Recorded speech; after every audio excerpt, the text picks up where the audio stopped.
Are you feeling inundated with to-do list tasks, responsibilities, and an incessantly busy schedule? It might feel like you never have time for yourself, and when you do have time for yourself, your mind is endlessly swirling with worries, overwhelming emotions, and more. It is possible to get a break from the incessant overwhelm you feel. And in this episode, we're going to explore the truth behind why you're overwhelmed so you can begin your journey towards calm and clarity. Welcome to Calmly Coping. My name is Tati Garcia, and I'm a licensed therapist and coach specializing in high-functioning anxiety. I help high achievers stop putting themselves last so they can feel calm, balanced, and confident from within. If this topic interests you, then please like, subscribe, and hit the notification bell so you would be notified every time I release a new episode. Thank you so much for tuning in. Our modern lives have become easier in so many ways. Technology has simplified things from ordering groceries or food to transportation to connecting with others across the globe, purchasing items, marketing your business, and so many other things. However, it can also feel like things are more overwhelming than ever because we are in our heads more, living in our virtual world along with the physical world in front of us. Imagine navigating the virtual world as similar to using a touchscreen keyboard on your phone. I don't know about you, but whenever I'm trying to type something into my phone or type a text, I feel like my fingers are too fat. I'm hitting either the wrong letter or multiple letters at the same time, and it just feels really clunky and frustrating versus using a typical, which I have here if you are watching, touch button keyboard. What you see is what you get. It's much easier to navigate and hit the keys, and there's less confusion. Maybe you can mess up from time to time, but it's often not as frustrating as the touch screen. So this can sometimes, in my mind, this is the metaphor that I chose for navigating the virtual world versus the physical world. The virtual world, because it lives, of course, in the internet, but also in our minds, it can seem very confusing and vast and frustrating at times and maybe overwhelming versus the physical world where, yes, there can be confusion and frustration. However, when you are faced with what's in front of you in this moment and doing this thing right now, then it can sometimes seem more clear. So I'm hoping that that makes sense. But ultimately, that can be sometimes what I think, in my opinion, is leading us to feel overwhelmed. All of these additional responsibilities, all of these different forms of information that we're receiving, all of the exposure to people all over the world that we typically have not had in the history of humanity. We haven't had it at all, actually. And all of this can result in feeling more overwhelmed, more pressure to do things a certain way, more expectations, more, feeling like you need to always be connected with others or attached to your mobile device.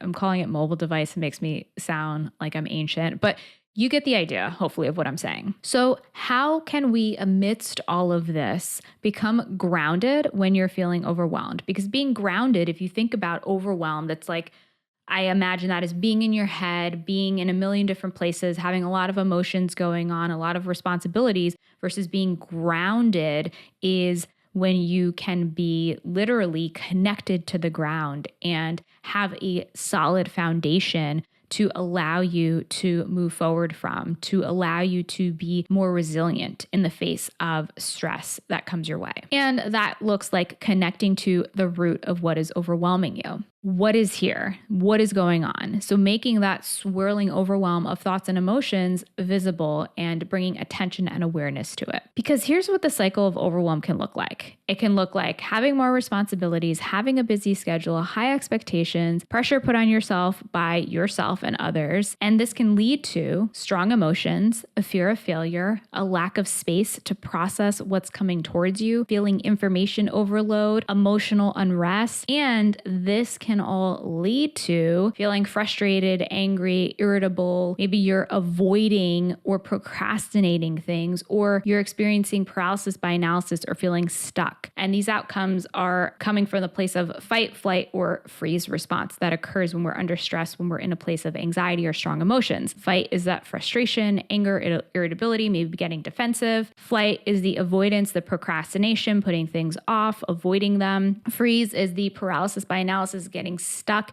feeling like I don't know what to do, I don't know where to move forward. And the cycle continues, and it kind of just continues to compound on itself. Things will continue piling on, and you're going to feel more overwhelmed and like you can't always control this. So let's go inside into the process rather than oftentimes we can try to control what's outside of us, and that can help for a short time. However, the internal feelings are still going on there and still need to be processed. That's what we can control. You can control how you process your emotions, how you respond to the overwhelm. If you're feeling overwhelmed and you're like, things will never get better, I'm never going to get out of this, then that's going to ultimately make you feel more stuck and trapped versus having a response of, I can handle this. I know this is temporary and I will make it through. Those beliefs can either keep you stuck or move you forward. And being more present can allow you to focus on one step at a time rather than needing to be a million steps ahead and thinking of all the things. And focusing on these internal shifts, your emotions, your thoughts, and your present moment awareness can then lead to things like setting healthy boundaries, saying no, being more focused in the moment so you can be more efficient with your time, connecting your choices with your values and what is important to you, and making decisions from a value-aligned place rather than a scattered place of, I don't know where to start. And these changes can lead to sense of calm, increased self-worth, and that's feeling good about yourself, feeling like I'm good enough and I'm getting things done. Not only that, but also I am a worthy person. And it can also lead to increased balance and confidence. So ultimately, if you didn't follow me, when we're looking at the cycle of overwhelm, it can get you stuck in, I need to finish these things. And because I have so many things on my list, I'm getting frustrated and I don't know what to do, versus getting to the root, which is ultimately yourself. Wherever you go, there you are. So from the inside, how can you focus on what you can control in this moment? Understanding, recognizing, and processing your emotions, recognizing how your thoughts could be either compounding your overwhelm or relieving it. The beliefs that you have about things, like having all or nothing statements, like this is never going to get better, can compound those feelings of overwhelm, as well as your present moment awareness, focusing on one step at a time, being in the moment rather than the million things that you have going on. So to get more specific, with the clients and students I tend to work with who struggle with high functioning anxiety,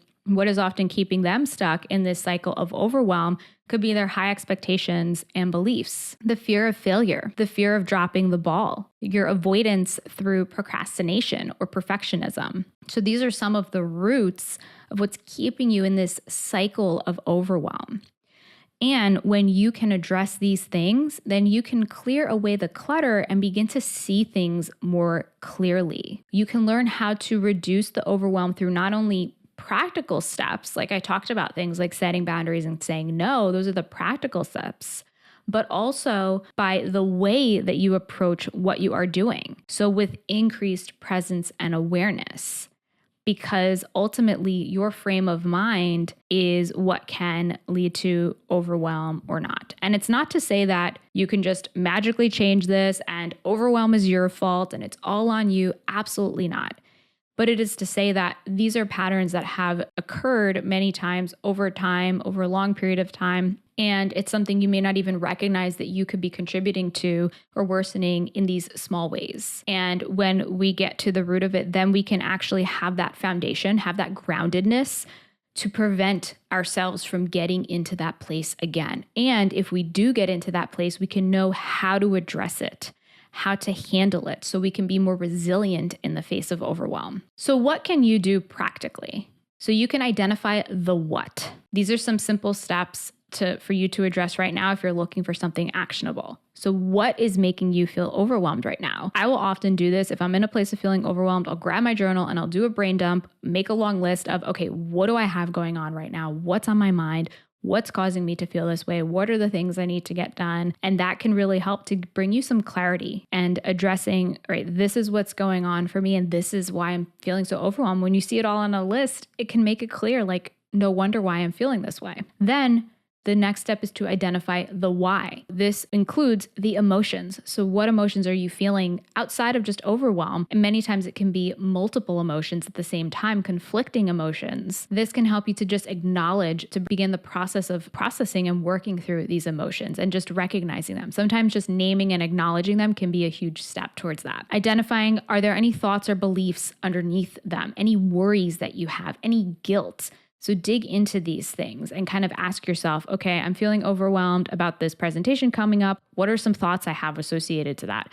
Oh, I'm worried that I'm going to do terribly, or I feel like this is this huge daunting task that I'll never be able to address. So this is the why that's underneath that. And then you can identify how to let go. So let go of what is no longer serving you. So this can include the beliefs, the worries, the pressure, the guilt, the expectations, anything that is on you or anything that you may be assuming or taking on from others. Sometimes we can assume, oh, my boss expects me to do perfectly, and you can take that on and then feel like, well, if I don't do perfectly, then what? I don't know what to do. I don't know how to handle this. So let go of that. Let go of other people's expectations and just set it aside. The process of letting go is a practice, but one way I've heard of it referred to is that we practice letting go every night when we go to sleep. Every night when we allow ourselves to let go into rest, that is a form of letting go. So you can do it and it is possible and it occurs with practice. And it could just be a reminder to your mind when those thoughts and pressures and expectations and guilt and whatever comes up, just remind yourself, I'm choosing to let go of this and focus on taking action, focus on one step at a time. So this can be a process to help you to work through that. If you're looking for more support to help you to feel calm, balanced, and confident from within as a high achieving professional and take you through this whole process that I just shared in this episode to get you out of that cycle of overwhelm, anxiety, overthinking things, then I have a brand new, well, kind of not brand new. It's an recently updated workshop where you can achieve inner calm, balance, and confidence as a high achieving professional without compromising your success, losing your edge, or dropping the ball. This is my entire 3-phase process to get you to the root of your struggles so you can transform from the inside out and get out of overworking, overwhelm, and overthinking. You can learn more and sign up for free by going to calmlycoping.com/workshop. And if you have any thoughts, questions, or messages for the podcast on this topic or on anything else, you can go to calmlycoping.com/message and leave me a voice message. I hope you found this episode helpful. Remember that overwhelm is a temporary state and getting to the root can help you to get out of this place and know that these feelings won't last forever. While you wait for next week's episode, I have other episodes about calming your mind, improving work-life balance, and feeling more confident from within. You can check out these episodes here. Thank you so much for tuning in today, and until next time, be calm.